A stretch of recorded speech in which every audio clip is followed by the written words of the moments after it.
Good morning, everyone. Welcome to day 4 of the Southern Voices Network for Peacebuilding Annual Conference, Business Unusual, a Rapidly Changing World for Adapting Peacebuilding in Africa.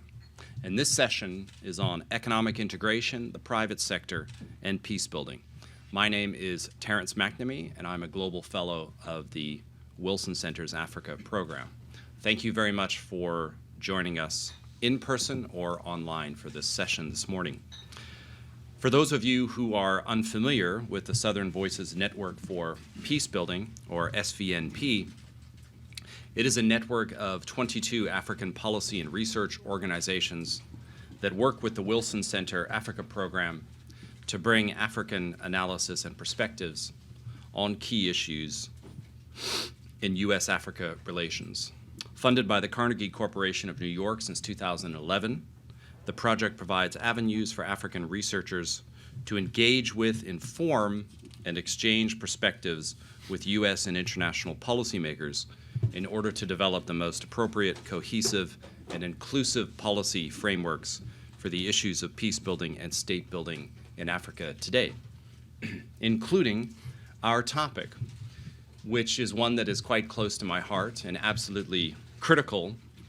You know, the African Continental Free Trade Agreement is obviously welcomed across the continent. And the reason why is because of the general and the empirical evidence that suggests that countries that are more integrated with each other, that trade with each other, are much less likely to resolve their issues through the use of violence. And I think the more integrated Africa becomes in a generalized sense, the more peaceful a continent it will be. But of course, this is a hugely ambitious task on a continent where notions of state sovereignty are still extremely, extremely strong. I know that across the continent there's lots of regional variations. Where I live in southern Africa is very different in terms of the level of economic integration that you see in West Africa or in East Africa, for instance. You know, I was reading, I think it was a couple years ago, there was an article, and Africa's richest man, Aliko Dangote, said by far the most difficult place for him to travel and do business is where? On his own home continent, because he needed no less than 38 visas to travel around the African continent. And sticking with Nigeria, and I live in South Africa, we have a situation there where, you know, these two giants, juggernauts of the continent, and in one country, i.e. Nigeria, there's lots and lots of South African companies that operate. But in South Africa, there are almost no Nigerian companies. And that's a real challenge because the lack of sort of people-to-people links breeds a lot of the anxieties and insecurities that we're seeing today. So I think this idea of becoming more economically integrated is really inextricably linked with building peace on the continent. So on that note, before I turn to my first speaker, let me just remind everyone that please stick to 8 minutes for your initial remarks. You'll, of course, have many bites of the cherry after that, but 8 minutes for your initial remarks. Also, another reminder that we are live tweeting today's event and taking questions online. So to join the discussion, you can follow along on our Twitter account at Africa Up Close using hashtag Peacebuilding in Africa. To ask a question, you may tweet us or use the chat box function on the event webpage. So our first speaker today is Mr. Edward Burrier. He is the Senior Advisor for Private Sector Engagement in the United States Institute of Peace's Africa Center. And in this role, Mr. Burrier examines the intersection of economic growth and peace and security. And prior to joining the United States Institute of Peace, he served as Executive Vice President of the U.S. International Development Finance Corporation. Now, there's much more on his bio we can consult later, but on that note, let me just turn it over to you, Edward. Great. Thank you so much for that introduction, and thank you for having me as part of such a distinguished panel and group of experts that have been here throughout the week. I think that, I commend the Wilson Center for getting the Southern Voices Network up and running. I think it's been around for about 10 years now. You're in town at an interesting time. The Biden administration recently came out with its Africa strategy, and one of the themes was elevating African voices, giving them a bigger seat at the table. The Southern Voices Network has been doing that here for the past several years, and so it's good to see the administration taking its cue. As Terry mentioned, my name's Edward Burrier. I'm the Senior Advisor for Private Sector Engagement at the United States Institute of Peace. For those of you that don't know, USIP was established by Congress and signed into law by President Ronald Reagan in 1984, and it's a national, nonpartisan public institution dedicated to helping prevent, mitigate, and resolve violent conflict abroad.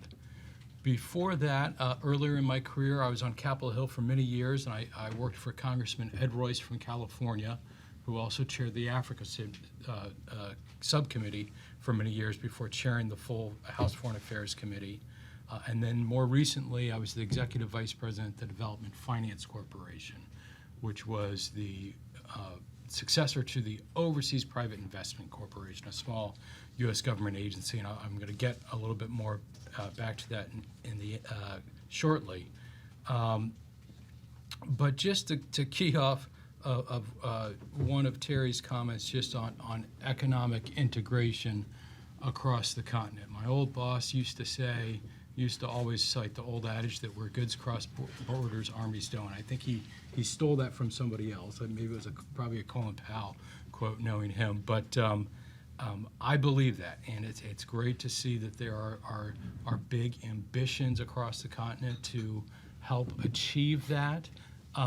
It's going to take all of us to do it. That's easier said than done, and that was going to be tough enough when there were when things were going more calmly. Pre-COVID, pre-war in Europe. Now across the continent, you face spiraling prices, slow growth, and now we kind of have this tightening of the money supply, which in the United States, most people just think that that's going to impact the interest rate that they pay on their house, but that's got the ripple effect that is going to be felt across the developing world, because for several years the United States and European central banks have kept interest rates very low to spur economic growth. That led investors pushing their money abroad to look for higher returns. Now that interest rates go up, they're going to be pulling back. The debt distress that many African countries have been facing is only going to get more intense. So that's going to require a lot of us working together to figure out the path forward. But I want to say a couple of remarks and then get back to my colleagues and then to your questions. But over the past several years, there has been a recognition in the United States government that the private sector and U.S. investment are essential tools for the United States engagement on the continent. Here, I'd also like to just point out the work of the head of the Wilson Center, Ambassador Mark Green, who, when he was at USAID, made private sector engagement a central theme of his stewardship there. And one of the key efforts that I was involved in that I think is worth pointing out to this audience was, I mentioned the transformation of our development finance institution, the Overseas Private Investment Corporation, to the Development Finance Corporation. Before, when OPIC was formed, that was in the 1970s, the paradigm shift was about just getting U.S. businesses overseas. And we took a look at our investment tools in the last administration and realized that what we really needed was not just U.S. businesses overseas, not just the standards, but we needed capital. And that was the biggest thing. So one of the key reforms that Congress did in the legislation to create the Development Finance Corporation was loosen the aperture as to the type of investments that institution can now support. So Development Finance Corporation, it's political risk insurance, it's loans, loan guarantees, equity investments in businesses across the continent that are going to have a development impact. So that's everything from your microfinance that's going to lend money to the small entrepreneur to a power plant that's going to help power African economies forward. But that real kind of paradigm shift of, hey, not only is it just supporting U.S. investors, but you can actually, if there were French companies, just a purely South African company, just African companies themselves, the Development Finance Corporation can now invest in them directly. And so that is a huge paradigm shift, which to be frank, I don't think the organization has totally embraced as yet, and that's going to take a lot from leaders in this room to help people identify businesses that are investment grade, investment ready to take on that shift. There's also just speaking about the recognition within the United States government about how we need to step up our economic game on the continent. There is legislation going through Congress, the Millennium Challenge Corporation, which many of you may have had interactions with over the years. There's legislation going through Congress that would expand the pool of countries that it could work with. Before it was more limited into the countries that were eligible. This legislation would expand it to the 125 poorest countries in the world. Lastly, I'll just note that a key landmark U.S. engagement, economic engagement, has been the African Growth and Opportunity Act, which has been around for about 20 years. That will be up for renewal at the end of 2025, which used to sound like a long way off, but that's going to be here before you know it. And the administration, Congress are already starting to begin to think about what the future of U.S.-Africa trade relations should look like. And again, I think that's really important for African voices to be having their say there. And then I'd also just note that, I took one line from Secretary Blinken's speech when he laid out the strategy down in South Africa. The administration is very focused on this Partnership for Global Infrastructure Investment initiative that they set up with the G7 countries. He talked about identifying, quote, game-changing projects to invest in. That's easier said than done. It's very tough to find those projects that are ready for investment and can hold up to the high standards. But again, that's going to take Africans working with the G7 countries to identify those and so to make sure that is successful. So those are just a couple of opening things I wanted to put on the table. I know it's a more U.S.-focused view, but I wanted to bring this audience's attention to how the thinking inside the U.S. government has evolved a bit over the years. And I'll hand it back, Jerry. Thanks very much, Edward. Yeah, thanks for reminding us about AGOA. I worked for a while in Lesotho, and there could hardly be more of a burning platform whether or not AGOA will be renewed in its form. So thanks very much, Edward. Our next speaker is Dr. Vuyo Mjimba.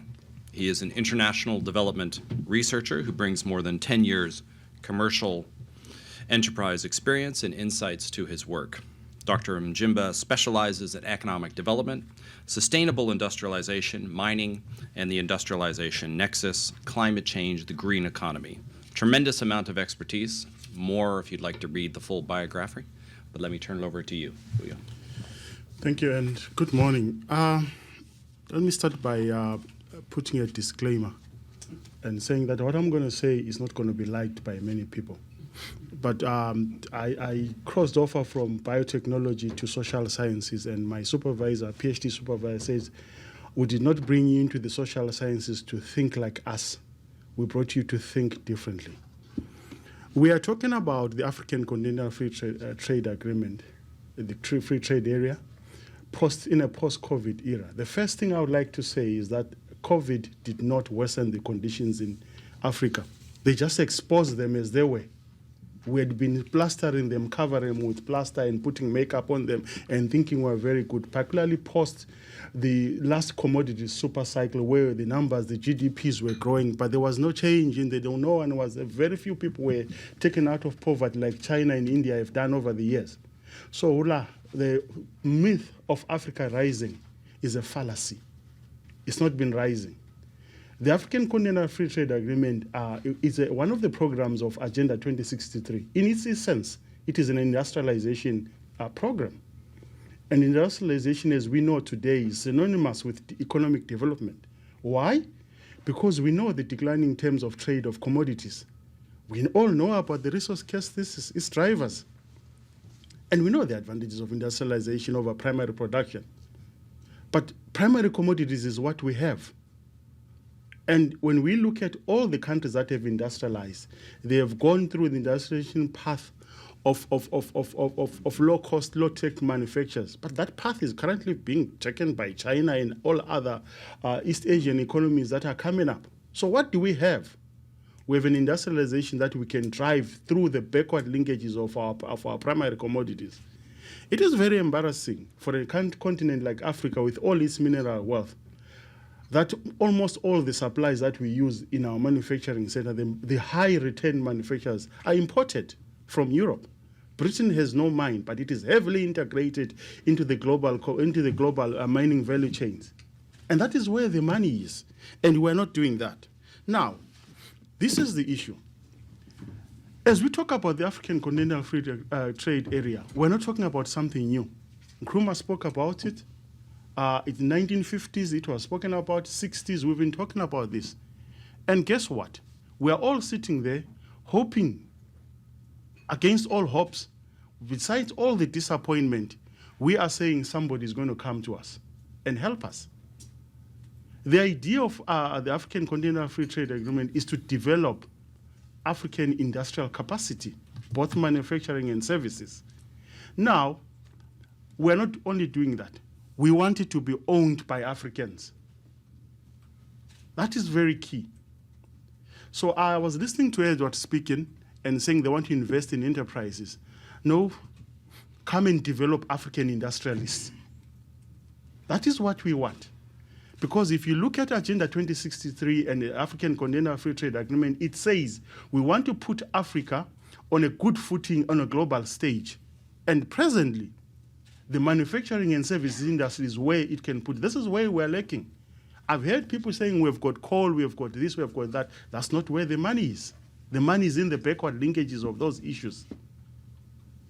We cannot go into a situation where everything that we use is given to us and then we don't know how. I would rather not own a mine personally, but supply all the inputs that go into production of gold. We see the price of the diamonds. We say it's a big stone was found for $2 billion, was sold for $2 million US. What was the cost that went towards finding that stone? That is where the money is, and that is where our industrialization should be, because the cost of finding all those things are in the industrial processes that come in to find the diamond, exploration, to develop the mine, to excavate, and to process the diamond. I can give it to anybody else to sell as long as I've collected all the money that has gone into that. Now, we need a deliberate strategy of integrating the African economies. Let us not hope that the so-called free market forces are going to tell us which industrial linkages to develop. Let me hasten to say, industrial policy is something that I 100% support. But when I talk about 100% support of industrial policy, I'm not talking about a situation where what we have in communism, where the government controls all forms of production. I'm talking about what is called governed market. I think Wade speaks very much about it. This country, the United States, has used industrial policy to support its industry. Ronald Reagan supported Harley Davidson and Chrysler through industrial policy. So let the African countries go in there and say, we want to develop mining value chain, agriculture value chains, and this is what Nigeria is going to produce in this issue. In the agricultural value chain, Nigeria is going to be strong in organic fertilizer. South Africa is going to be good in producing seed. And the DR Congo in this facet is going to do the planting.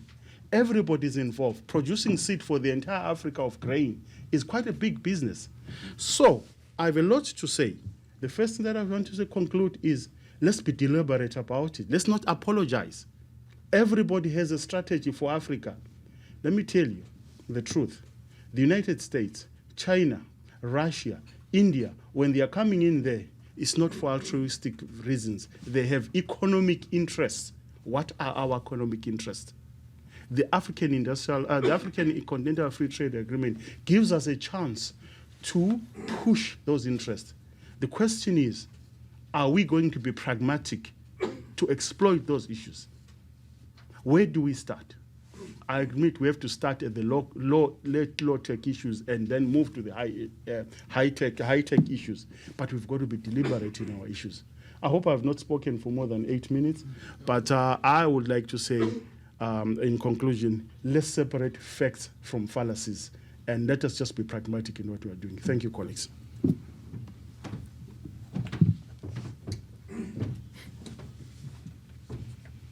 Thanks very much, Vuyo, for giving us all a cold shower this morning, speaking your mind. But thank you very much. I mean, you make some incredibly salient points, and what would be good in the discussion is we get those cold facts and we make that bridge to the peace building element and the peace thing, which is great. But thank you, Vuyo.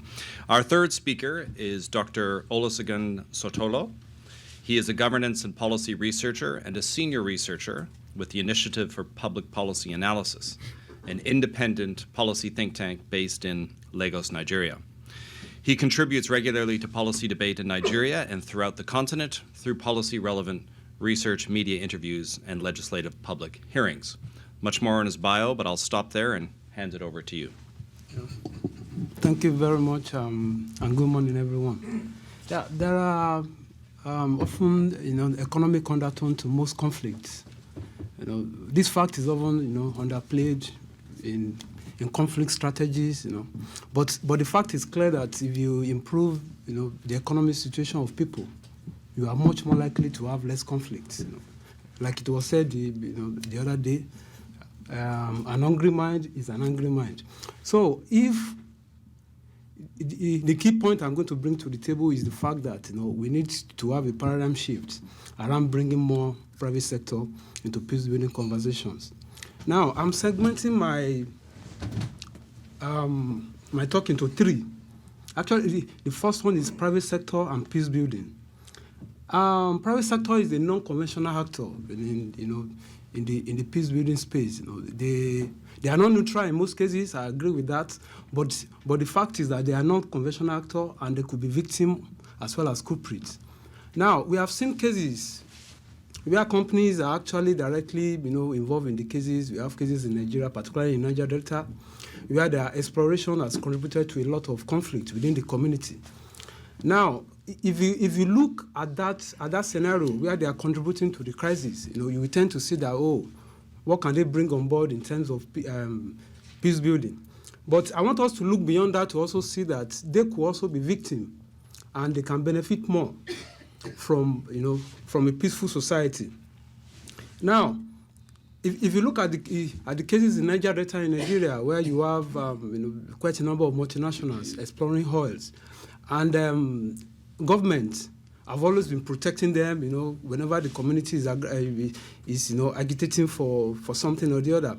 But we have seen cases also where these companies have actually been, participating or promoting peace. They've contributed to society. They've been making donations to help communities, and they've been, they've been doing things that could actually help peace within this community. So the key point I'm trying to highlight here is, firstly, most our peace building strategies shouldn't only be military. We can actually see private sector as an actor, and they can actually help. Recently, there was a video that was circulating in Nigeria about the bandits. The bandits are just a group of people who are they are kidnapping people, within some spaces. So there was a video that was circulating somewhere in northeast Nigeria of group of bandits. They were showing their weapons and the area they are controlling. But I can also see from that video that they were having products, of companies around them. Within the video, you see line of spaghetti, rice, Coke, basic, groceries that you have in your homes. Now, that could, I consider that, okay, in Nigeria, these bandits and where they occupied are called ungoverned spaces. It means governance has not been able to reach them. They are very difficult to get across to. But we can easily see that somehow the companies and businesses are able to penetrate and distribute their products, or somehow these bandits are having access to this product. So if it is not possible for government to actually access them, then it means that if companies are able to access, then it means that could actually be a strategy to actually penetrate them. Of course, we can argue to say, oh, maybe this is just marketing, but we can look at an overall strategy that is being used by company to actually distribute and to promote their product and to even reach ungoverned spaces where we call ungoverned spaces. If they're able to govern themselves and be able to have their product spread across, then it means that there could be opportunity in that as well. Now, my second point is that it connects with what Dr. Vuyo said, the African Continental Free Trade Agreement. I'm trying very much not to start pointing out the problems. All of us know the challenges that are there. But I want to highlight that it's actually an opportunity. Because once, I think the evidence in literature is clear around that, if you trade more, you are likely to increase opportunities, job creations, you are likely to even have less frictions among countries and between countries. I think the evidence is clear around that. So we should, I want to highlight the opportunity that could be there. We can point to the problems around even traveling, within Africa. It has been a very big problem. There are domestic, differences in policy, particularly economic policies. Nigeria, up to in 2019, 2020, closed its border to Ghana, to Benin Republic, and this affected, a lot of businesses, and this creates tensions, conflicting tensions within this community that are there. Now, we can keep on, highlighting those problems. But we can also look at it to say, okay, this thing is bringing a lot of opportunity for you to trade more, for you to interact more with people, for you to actually. So the benefit there is much. And, if you really want to talk about business unusual, then, we should look at that. A very good example of, another good example that I want to highlight around regional integration largely is about COVID interventions. Most of the vaccines that is to African countries were actually from all the regional interventions. For Nigeria, for example, I think close to 90% of the vaccines Nigeria has is from Havas and COVAX, and I think the same thing almost. I think apart from South Africa, almost all other countries in Africa, bulk of the vaccines that they have is from a regionally pooled procurement, not a bilateral procurement. So that is showing the benefit that can as well come from from from regional integration like that. Now, if we can look at the macro elements around how specific we can promote trade using the Continental Free Trade Agreement. There will always be problems along that side. We can point to the fact that some of the things will not work the way we want them to work, or to what extent can they actually work the way but we should focus on the ultimate goal of how they contribute to the local economy, how they promote employment, how they increase economic opportunities that can come. Of course, you can say we are primary producer. We mainly produce primary raw materials, but that could be the starting point. And if you use that as a starting point, you cannot expect countries that Nigeria has been talking about that we only produce crude and we still import petrol. We've been talking about that for years. But not much has changed over this period of time. So it will take a while, but we can focus on the benefit there.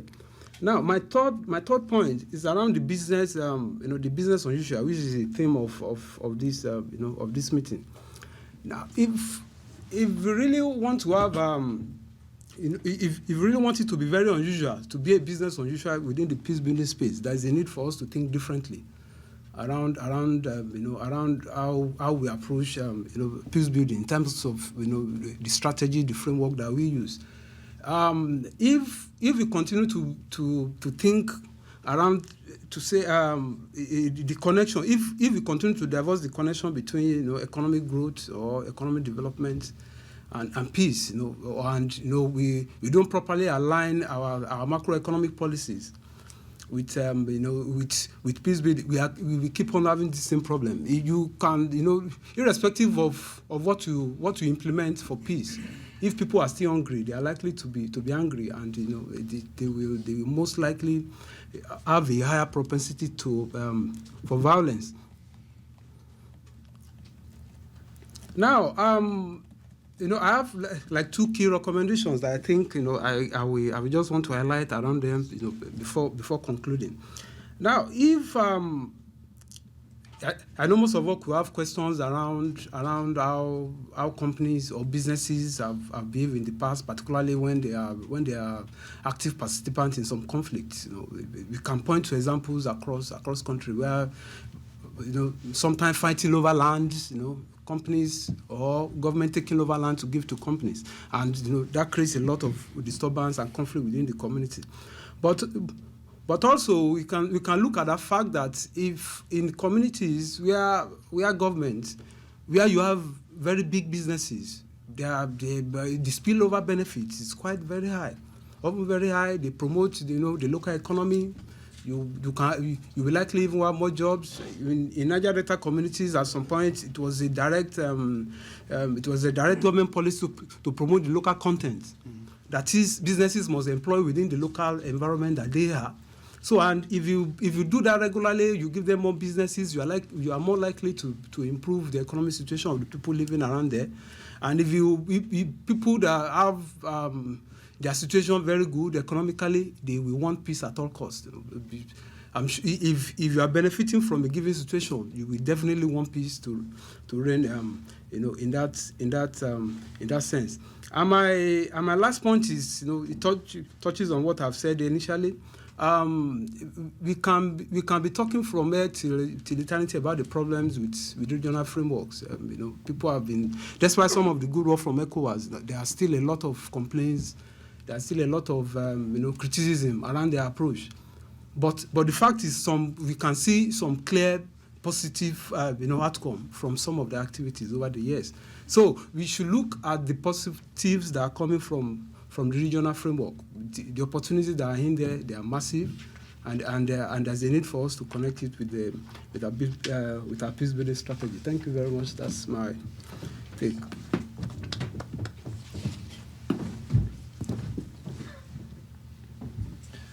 Thank you very much, Dr. Sotolo. Lots of food for thought, particularly about the private sector.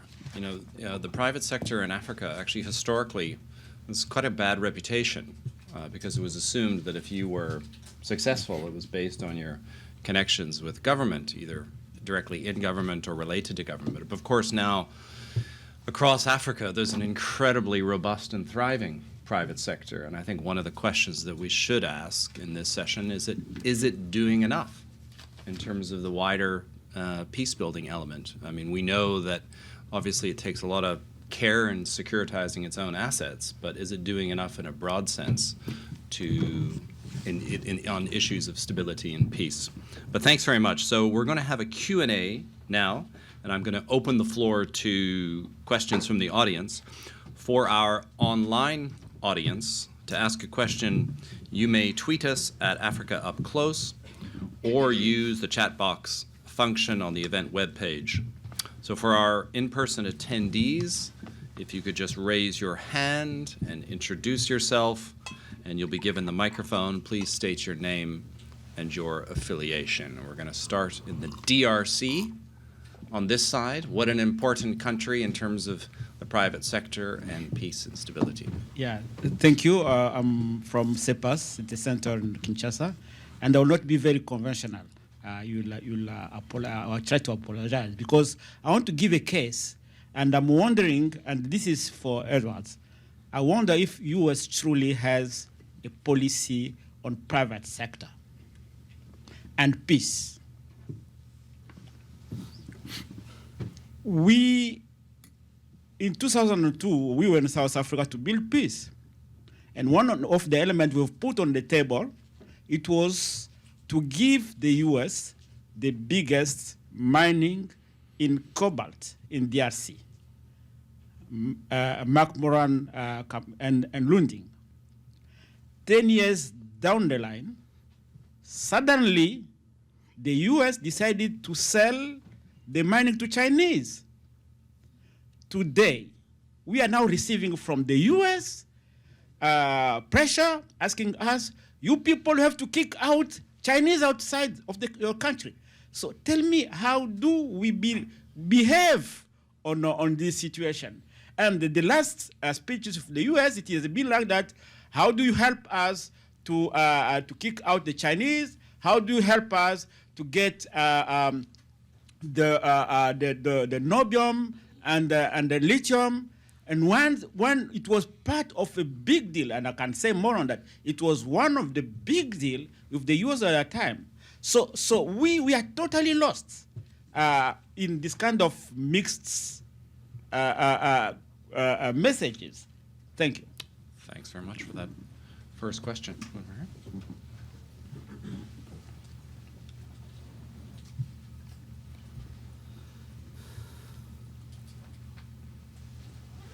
Thank you very much. My name is Mziwandile Ndlovu. I work with the African Institute for Development Policy. My question is directed at Edward as well. I know very well that you do not work for the administration, but as we try to understand whether there is really a significant evolution of American policy towards dealing with Africa, as you stated earlier, do you feel that the Biden administration is prepared to deal with an Africa that has higher levels of economic integration, particularly looking at the stated intentions from Secretary of State Blinken? Do you think that this G7 intention to invest in infrastructure projects, do you think there's a preparedness to sink this investment in regional infrastructure projects rather than the way that the US has dealt with African countries, mostly through bilateral means? And I think this has ramifications for peace building and peace. If we were to give, the example of the Grand Renaissance Dam project of Ethiopia, would the administration be able to, fund those kinds of projects should, the aspirations of the African Continental Free Trade Agreement come to fruition? I know, for example, that the Grand Renaissance Dam project has had, has created conflict for the longest time really between the Ethiopians, the Sudanese, and the Egyptians. And I know that they do come to the US from time to time, on various conferences, trying to mend the fissures that are there between them with regards to, control of the dam project. So besides, funding the regional infrastructure projects, is the US administration now prepared to go further to try and, mend some of the fissures in which it is also embedded, by trying to mend the fissures, for example, between the Ethiopians, the Egyptians, and the Sudanese, in a way really that makes it easier for an integrated Africa to have, better economic returns, from its relationships and its relations with the US. Thank you. Thanks very much. Coincidentally, I won't put you on the spot there, Yared, but I know you might have a comment on that particular question with your work on the dam and those three countries in particular. Are there any other questions before I turn it over to the panel? Let me turn it over to the panel here. Who wants to tackle that first question from the DRC? Yeah, sure. Yeah, a couple of comments on both the very good questions, and just to be clear again, I'm no longer a representative of the administration, but I think it's important to recognize, and I can understand the conundrum of feeling in a tug of war between two great powers. I think one thing to recall and remember is that the U.S. system and our system of government and our relationship with the private sector is different than other countries' relationship with the private sector. And so, we are not, you brought up the Chinese example. They have state-owned corporations where they are able to direct and tell them where to go. There is just not that same, and nor do I think should there be that same sort of relationship between the United States government and its private sector companies. That is shifting a bit over the years, where I think you see the United States government, in the broadest sense of the term, taking on some sort of, let's call it small I industrial policy, whether it's through semiconductor policy or other factors.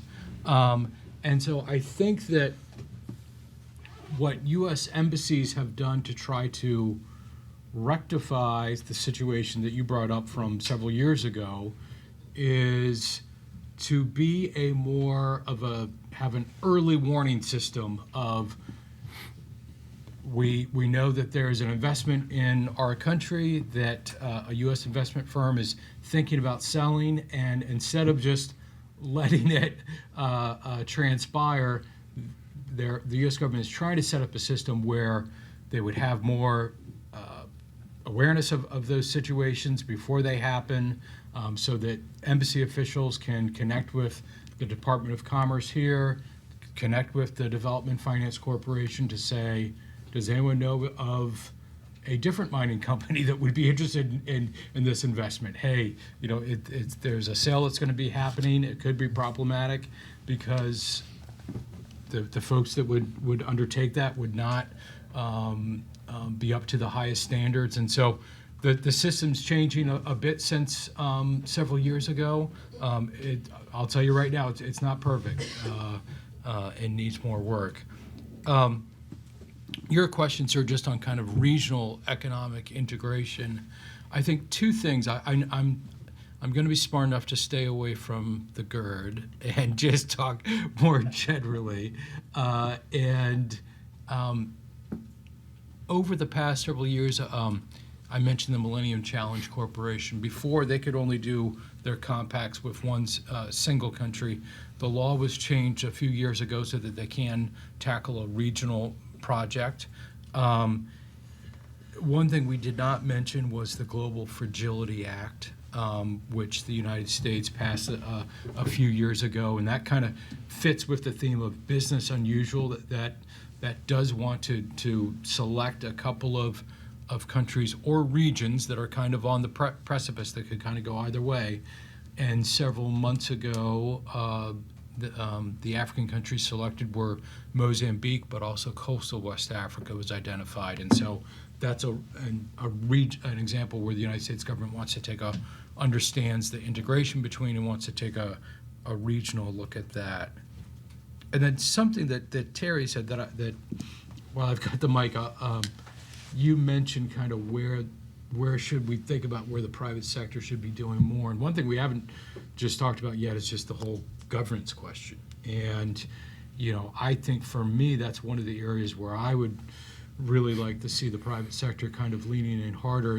We've all kind of seen the data, and I don't have the figures off the top of my head, but several years ago it was McKinsey or one of these took and looked at the countries that had made the biggest governance reforms and tracked their GDP growth, and there was a correlation between the governance agenda that was progressing with their GDP. And so, I think, Terry, that's kind of one area that we should all think about as to how they could kind of help push on the governance agenda, and that puts them in a tough spot in some of these countries for sure. But that's another thing I wanted to put on the table for discussion. Thanks, Andrew. Okay, thank you. The first thing that, getting back to you, Terence, you spoke about linking what I said to peace. And it links to what my colleague Gregor asked. We are very much heavily dependent on natural resources in Africa. And when I spoke about the resource case, I was also referring to the issues of peace, because these resources are, particularly the natural resources, are contested. And they've been a source of the conflicts. And most of the conflicts that we're dealing about, except for what you referred to, are intra-country conflicts. And we've linked this to limited economic opportunities. And when we talk about the African continental free trade area, we're talking about industrialization that is supposed to take away focus from primary production to secondary and tertiary production. So I didn't make that distinction clear, but that's where I was going to. Now, you're asking the question.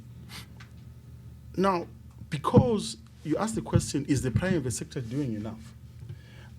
My experience in research, I do a lot of work on value chain analysis, and I map quite a number of value chains. I've mapped quite a few from different countries in primary products. Let me be very frank.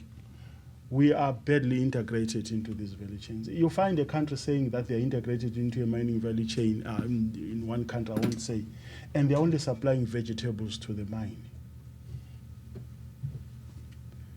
If there is a mine in one country that ran for years, running its mine through a generator, and the government had given so much concession, allowing the mining firm to import everything, that's not supporting local industry. We can't blame that. And we've spoken much about that. Now, we're not doing enough. That can actually produce the critical mass of the industrialization that we want in Africa, that can take focus away from primary production. And when you have people occupied jobs, they have less appetite for fighting. I think in my village where I grew up, I noticed that when the industries were growing, fights started amongst people. I have nothing to do. What do I do? And we know it in this country that where there's unemployment, drug addiction is high, violence is high. Why not in Africa? The same applies. Now, going to what he says, I think one of the weaknesses that we have, and this is my thinking, and I've said it in many platforms, you may differ with me. The biggest problem with investment in infrastructure that we get from either China, Africa, or Russia, it is not linked to anything. The Ethiopians built the dam. How much of that power do have, unless if I've missed it somewhere, and I've said it somewhere, if I'm going to build a power plant, I must say from that power, 60% is going to manufacturing. But we do it for domestic consumption because we are looking for short-term gains. I'm looking for the next election, which is another issue, is a controversial issue of these short-term cycles of elections, because now we're looking at short-term gains.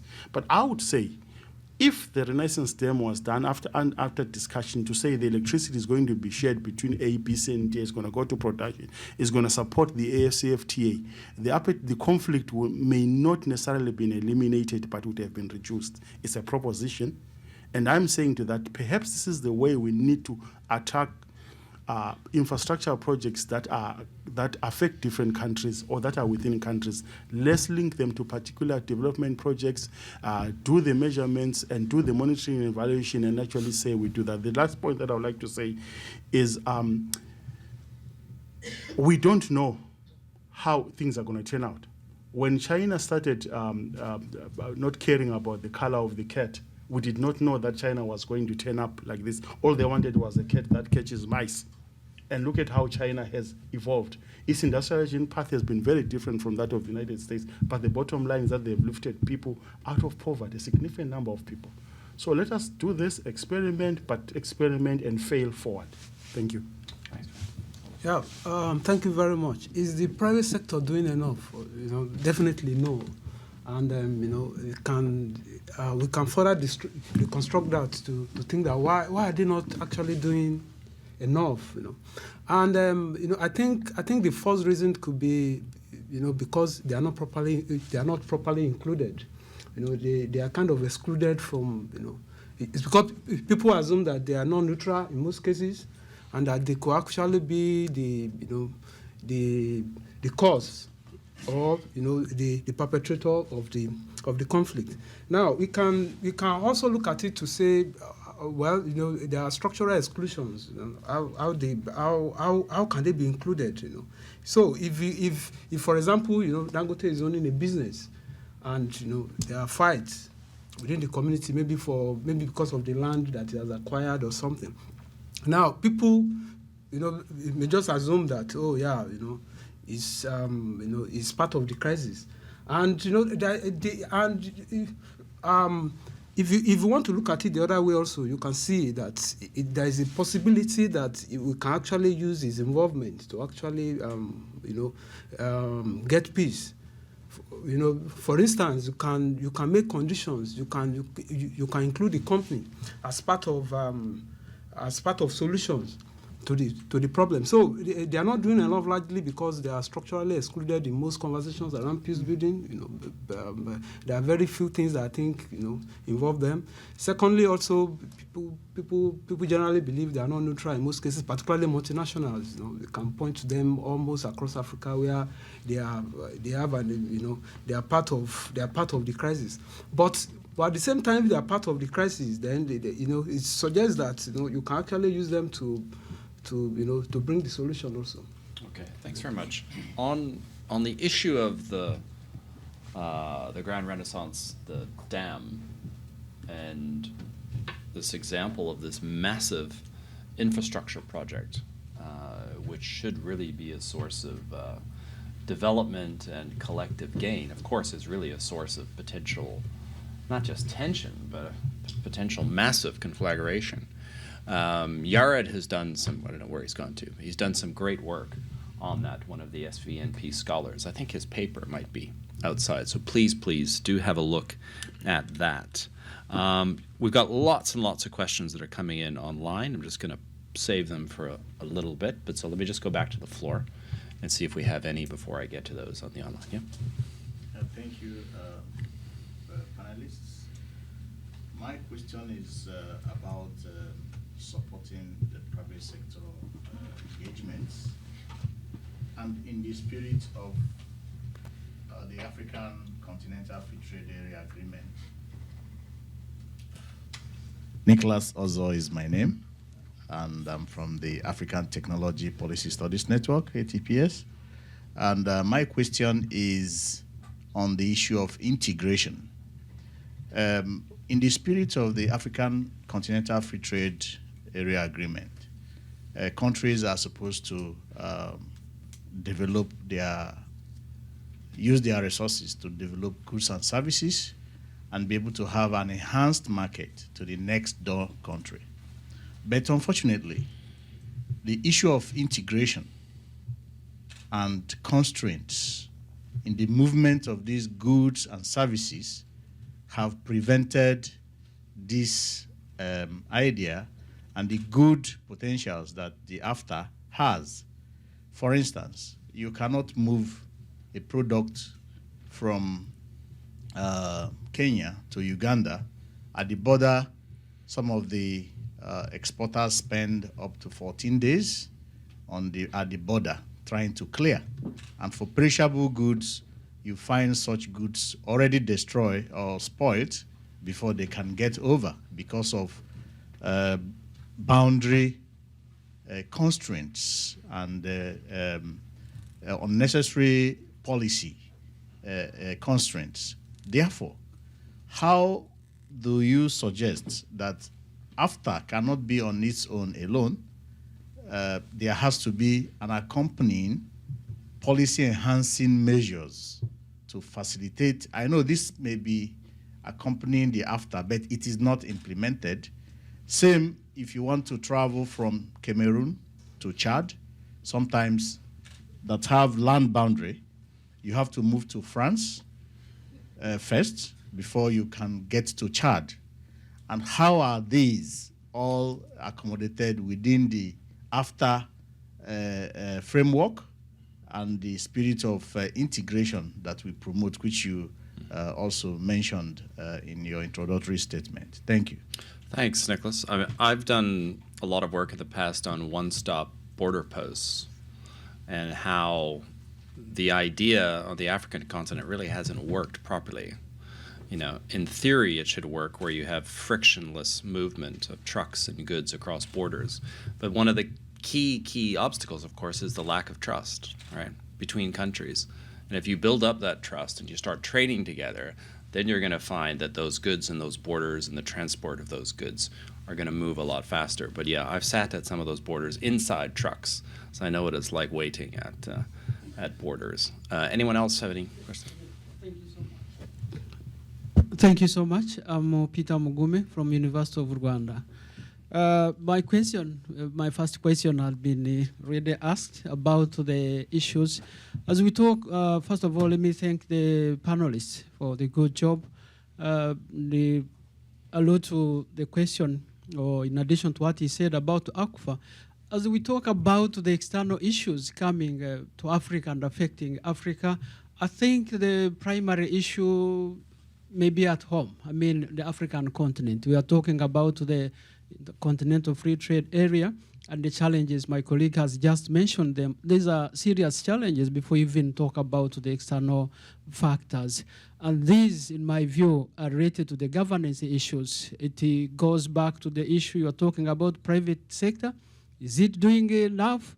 Before we talk about the private sector, this is not an independent entity as such. They are governments that should put in place mechanisms that facilitate them internally, or that enable the government that put in place mechanisms that can enable the private sector from different countries to trade with each other easily.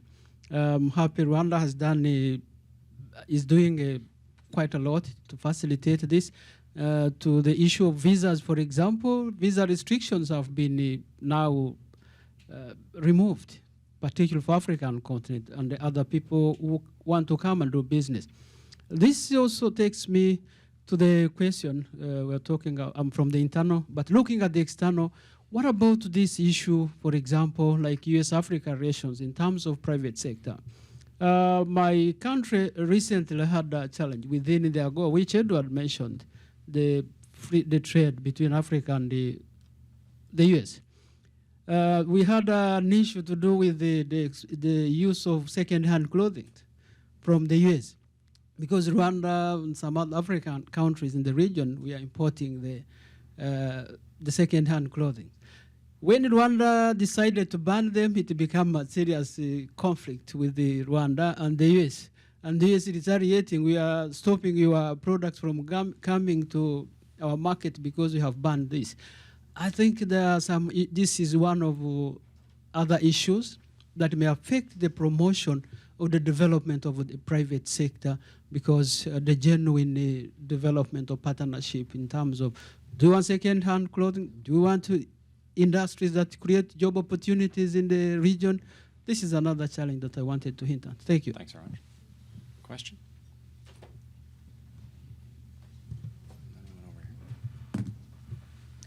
Thank you very much. Augustino Ting Mayai from the Sud Institute, South Sudan. My question goes to it basically reinforces what my colleague had just asked, and that's a question of U.S. sanctions, which normally are not very clear to especially the private sector in the U.S., in which case you would actually find, and I'm going to speak for South Sudan in this case, that sanctions that are actually on specific institutions or specific individuals would affect the entire country in terms of its trade relations between countries and that country. And recently, you were aware of South Sudan's situation with respect to its relation to the U.S., that there have been a bunch of individuals sanctioned, a couple of institutions also sanctioned, government and private sector institutions.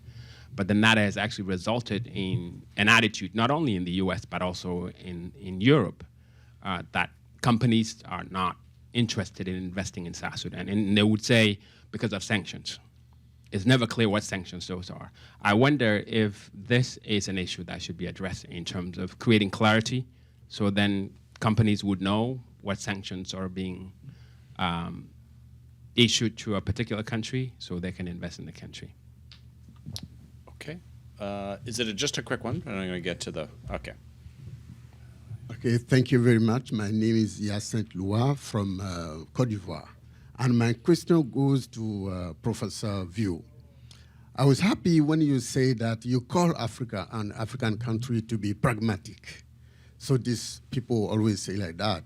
But I would like you, in terms of trade relationship today, I would like you to explain more in which context and domain we have, how we are called to be pragmatic. Thank you. Okay, thanks very much. I'm going to turn it over to the panel. You don't have to try and tackle all of the questions. Maybe just pick your one, and then I'm going to get on to some of these online questions. Do you want to start? Let's start on this way. Okay. Yeah. Thank you very much. Dr. Nicholas asked about constraints, probably around movements, within countries, and how best that is how best that can be addressed. Actually, this is the biggest problem actually around almost all the regional frameworks, and it's actually very difficult when you have domestic kind of inconsistency in policy between countries. Difficult to move. People, xenophobic tendencies across countries. People actually, are not open to immigration because if people are trading, it is natural that at some point you have people moving across countries. But if you look at across the continents, there are people who don't want a particular nationals to be in their country. So those are the biggest issues. But I think the best ways for it to be addressed is some form of alignment in policies. If you want goods to move, you must also address your visa policy, because when goods move, people are going to move. I think that's it. So there's a definite need to align policies. Once you are once you are setting up a regional framework, then you must know that we have to adjust some other policies in order to make that policy to work. I think it's also connected with the second with the question around the internal and external constraint. Yeah. There are problems that could be inherent in regional framework itself. Dr. Vio mentioned a couple of them, but there are also problems that are external to it that will actually prevent it from working. It's not necessarily how the framework is set up, but if you have problems that are external to it, once you are setting up the framework, the best thing is for you to address those constraints that are there that may not actually make those things to work. If US-China dynamics, for example, is Africa is just emerging more like the battlefield kind of a thing.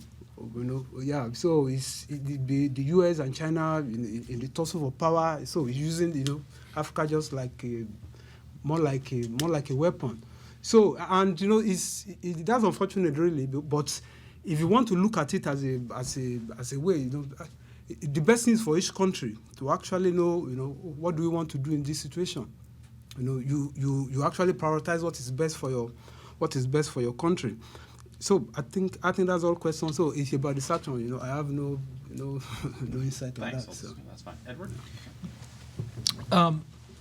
So brought up two really good points on AGOA and sanctions policy, really worth considering.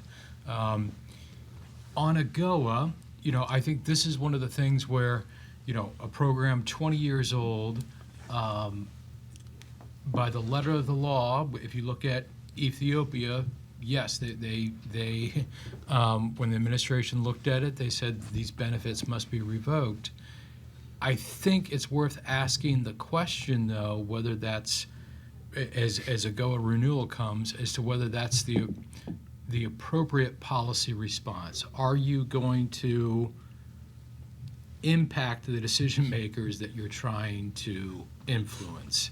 And there's a situation where you could make the case that the people most impacted by that decision were women in garment factories hundreds of miles away from the fighting, and not that they're feeling the brunt of it, and that instead of trying to use a targeted sanction at the decision makers within the government and other sides of the fighting forces. And so I think that's something that, as AGOA comes up to renewal, I think it's worth looking at. You, sir, brought up the more, because our sanctions policy has evolved since AGOA was formed 20 years ago. And we have very powerful tools, and we try to have targeted sanctions.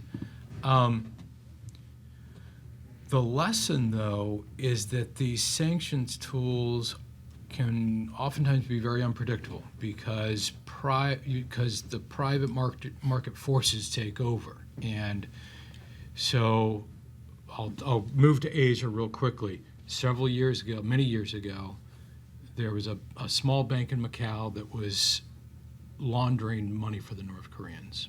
The United States didn't even sanction that bank. They just put out a notice that said that we were thinking about sanctioning that bank. Huge ripple effects. Every bank in the world saw that we were thinking about cutting that bank off from the United States financial system. And all of a sudden they said, well, we don't want to get caught up in that, and they made their own decision that they were just going to cut ties with North Korea totally.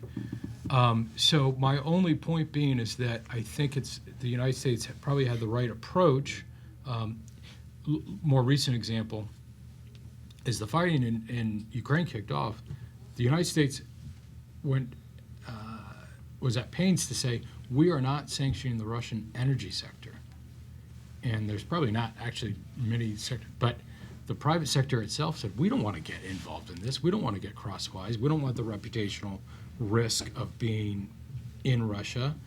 And so they pulled out on themselves. So I think there's probably, I'm certainly no South Sudan expert, but there's probably an element of people who said, okay, many of these leaders are being sanctioned. We don't want to, we can't afford the reputational risk of being there. What's going to come? And so there's these private sector forces, can often take a life of their own. Thanks, Edward. Via, there's one question directed specifically. All right. There's one directed specifically to me, but I've got perhaps the fortune of having worked in the private sector, and I'm going to bring a practical example to this. Somebody asked a question of pragmatism, and I wanted to address the issue that Nicholas also asked. And this is my opinion. The way the AFCFTA is going, they've put the cart before the horses. Okay. They're imagining what's going to be and what are the problems before they've encountered them. That's the first issue. I'll say this.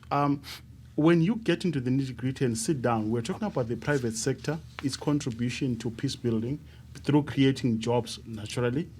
Now, if you ask the private sector who do they want to trade with, they know. No one has ever asked the private sector that question. They know. I've done this. I did this, and I'm going to reveal my age now. In 1996, I'll give you an example, Terence. I was working for the breweries. Zimbabwe was having a problem with the brew. The beer was brewed in Zimbabwe, packaged in Botswana, which was a problematic border. But we did our homework. That beer did not last an hour at the border. The industrialists led the process. Who is leading the process for integration? The politician. That's not pragmatic. He doesn't know what I need. So we're putting the cart before the horses. And I've gotten the pragmatic side number 2. I've had a privilege of sitting with Carlos Lopez, who was the head of UNECA in Africa. He said, separate 2 countries. There are those who want to do the deal. There are those who don't. Let those who want to do the deal lead the way and demonstrate to others that this can work. That's pragmatism. Don't try this convoy approach. Approach it as a club of rules, just like the EU has done it. That's being pragmatic. Now we're in a convoy approach.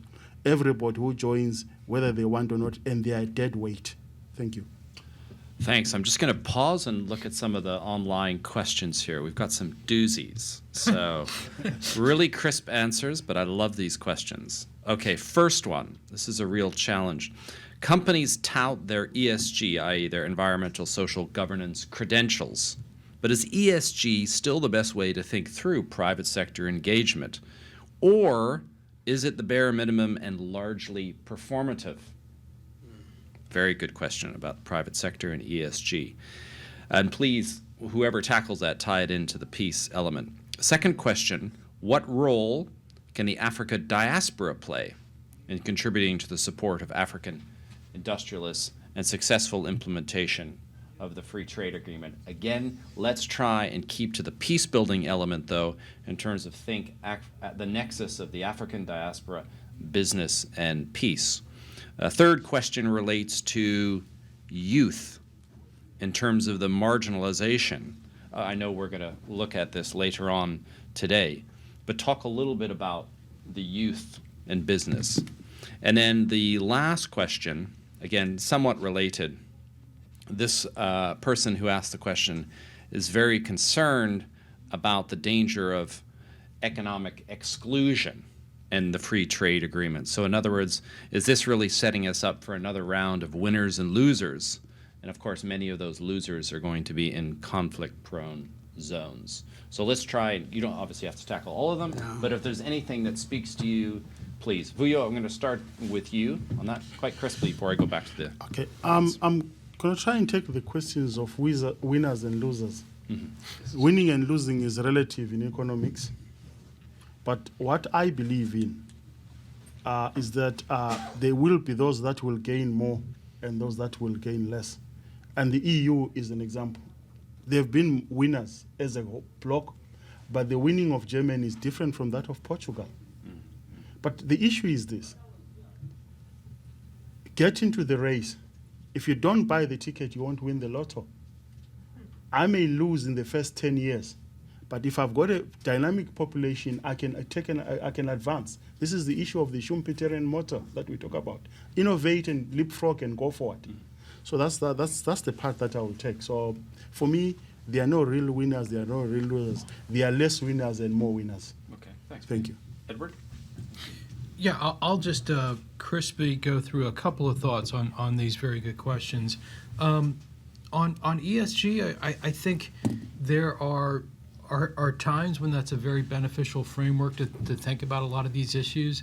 I think the frustration of some and what's needed is so many people have different definitions, and so there needs to be a little bit more of a better grounding as to what we're exactly talking about and looking at when anyone mentions the terms so that you can actually kind of compare apples to apples. On the diaspora, I think absolutely there needs to be a greater role for the diaspora communities. I have often kind of said, and this is something that I know that my previous agency, the Development Finance Corporation, has been doing, is doing more direct reach out to the diaspora community to say, hey, we've got were looking to make investments, and that could be a great resource for them. I appreciate the person bringing up the youth because I feel like we've had a lot of negativity around the table this morning. It's important to recognize that several months ago at USIP, we host entrepreneur Tony Emileu from Nigeria, who set up a program to reach out to youth entrepreneurs and give them seed capital in their businesses. And there's so many innovative young companies across the continent that are literally changing the face of the way that African economies are working. And I think I saw an article the other day that says venture capital is drying up everywhere across the world except for in Africa. And so I think it's important to recognize that potential. Thanks, Edward. Yeah, also I want to touch on the ESG question, whether it is performative or not. I think it's kind of mixed, actually. There are times it's very beneficial, like you said, but at times it's just clearly performative. And if companies sometimes just have a template, they just kind of just fill it for the purpose. Then if you look at it in the context of Africa, where you still have the development level is still quite very low. So you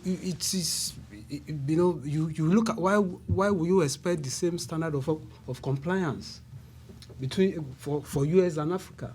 If you don't, businesses are done based on risk. You take your risk, then it brings profits, or you fail. Now there was a case of a business that was denied some time ago, and it was because of environmental assessment being negative, and because it's going to kill some animals. Now the key question is, in Africa, in those communities, those animals are going to get killed anyway. So yes, that's the reality of it. So people are going to kill them to eat. So now, but the business was denied simply because they think that you are going to kill some animal, and according to these European Union regulations, it should be based on our compliance standards, this shouldn't happen. I said, well, the negative implication of that is that you have denied an opportunity for the environment, for people to get jobs, for things to be done, because I can assure you, in a couple of years down the line, there will be those animals will have been killed there. So that's my take. Yeah. Thanks very much. This is going to be the last round of questions, so we're going to keep it super short. There, and Yara, do you want to start then?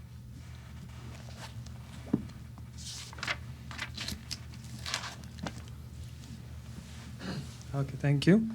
I just want to comment on the questions that are raised on the Nile and the role of the U.S. government in addressing the Nile Dam dispute between the three countries, Ethiopia, Sudan, and Egypt. So just to give you some general background, the GERD and the role of the U.S. government, especially the facilitation of the mediation among the three countries, was in 2019. And in terms of Ethiopia, it was a new move from the Ethiopian government, which indeed has never which has indeed led public outcry, which has led kind of public outcry and criticism of Abiy's administration, because previously the previous prime ministers, Meles Zenawi and Hailemariam Desalegn, has never resorted to address the GERD problem outside of the context of the African Union space. So this is a new move from the prime minister. So what happened in the US lead facilitation was the US government came up with a draft proposal, which according to the Ethiopian government was considered as favored the lower riparian countries, Sudan and Egypt, which the Ethiopian government walked away from the mediation, which has actually resulted in withholding some of the development aid to the Ethiopia from the US government. So what really happened what was really the problem was there was disagreement over the filling of the dam, how long or will the filling of the dam will be, and there was a disagreement over binding agreement over defining the outflow of water from the dam. These are the two critical problems that the three countries failed to agree on. So after the US lead facilitation, the negotiation reached a kind of impasse or stalemate, and which has led to bringing the issue to the United Nations Security Council. Finally, the United Nations Security Council recommended the continuation of the African lead negotiation. And after the failed US facilitation, the AU lead negotiation has been going on for some time. However, still the negotiation discontinued due to the problem of the war in Ethiopia, the northern war in Ethiopia, and Sudan's preoccupation with its internal political instabilities. This is before the coming of the Biden administration. And after the Biden administration, favored this peaceful settlement of the GERD problem among the three riparian countries, Ethiopia, Sudan, and Egypt, under the setting of the African Union. However, still the problem has persisted, and Ethiopia is now in a kind of civil war with the TPLF, and every war is war in Ethiopia, in the western part, in the northern part, and now in the eastern part of Ethiopia with Al-Shabaab. And the problem of Al-Fashaq, which is a border problem between Ethiopia and Sudan, is now giving heaven for those rebel groups like the TPLF to base their attack in the northwestern part of Ethiopia. So the war in Ethiopia has now been internationalized due to the involvement of Sudan and Eritrea, and I mean there is an accusation of the Ethiopian government of Egypt taking part and supporting the TPLF and other insurgent and rebel groups in Ethiopia.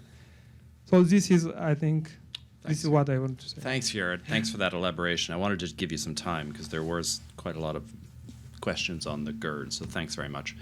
Question? And I think that's the last question, I think. Yeah, my question is directed to you, Terence. Because you Is that even allowed? Yeah. Hold on a second here. Subject matter expert, where are they? Nancy, you want to take over? Yeah, because I could see that you are promoting the question of dam. You've given the room for the Ethiopian case. Yeah. So I want you to link a bit the second day. You want to talk about the Inga Dam? Yeah, I do know a little bit about Inga too. Let's go. Let's go. To link the second day, the democracy declare, with the day of today, and the private sector, and to see the danger that you can have of promoting a project like that, the one of Ethiopia, and then 10 years later, you have a problem with what to do with that. I just want to remind that you know that during the Madam Zuma presidency in the African Union, the program she wrote on the question of electrification of Africa was built on a number of dams. One of them is in DRC. It is Inga. And because of lack of democracy, corruption, impossibility of trust between countries, we are facing today a situation where we have 10 projects, African projects, that were linked to the Zuma project, to the plan, that cannot be fulfilled. So, so what link you put between the question of democracy, freedom of expression, good governance, social cohesion, free trade, and these big projects? My fear for Egypt may be the one we are having today. 20 years ago, the dream when I was still in school, it was, you know, Africa will be developed by this dam. South Africa would say, yes, we'll get that. And Nigeria saying, yes, we come. And today we are totally stuck. Now we are opening another one in Ethiopia, and it is bringing more problems with other countries. So how do you link second day and the fourth day? Thanks. I don't know. Yeah. Well, we can talk about Enga another time. I mean, people have been talking about how it could power Africa for 100 years, and the reality is, as you know, in the DRC, the fact is these projects are launched mostly for the rents that can be extracted prior to they're actually being implemented. So, yeah, we'll see if the Australians can pull it off, but there have been many failed attempts to do that. But I want to just turn over to the panel, and I'm going to give everyone just one quick minute to wrap it up. I don't think I can, there was too much in there. I have to think about it over coffee, but maybe we can start on that end, Voyo, very quickly, just 1 minute, and then we'll wrap up. I'll get 1.5 minutes. I just want to say, focus on the ball. All the other things are just noise. Why am I saying that? We're diverted. The question, let's not marginalize the youth, let's not marginalize the women, let us not marginalize certain ethnic groups. We're talking about the private sector. What is the private sector strive? What is its motive? Profit. Which private sector person will say, I will not employ a woman, yet the woman can give them protection and they can make profit? Pragmatically, this is the pragmatism I'm talking about. So, like I said, I've been in the private sector and I've seen it. It's pragmatic. When I'm sitting in a boardroom, I don't care what tribe or what ethnic group you are. What is it that you bring to the table? How much can I extract from you? Ethically, that's what I would like to say. So, all the other things are noise. Let us focus on developing Africa so that we occupy the people with jobs rather than with wars. That is what I would like to say in closing. There's a lot I would have said, but Terence is looking at me, and he has a black belt in karate. Thank you. Edward?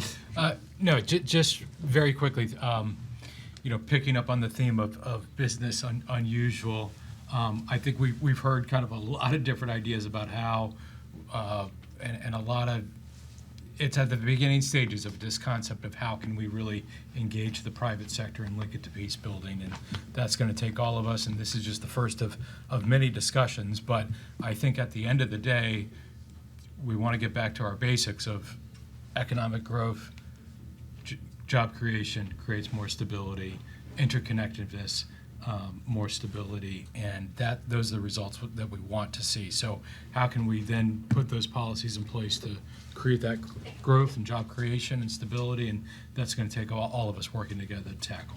Thanks, Sam.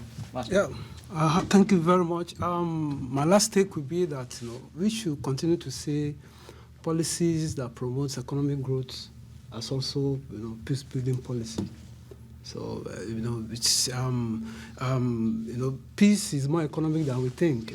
If somebody is not hungry, it's much more likely to want to have peace than somebody that is hungry.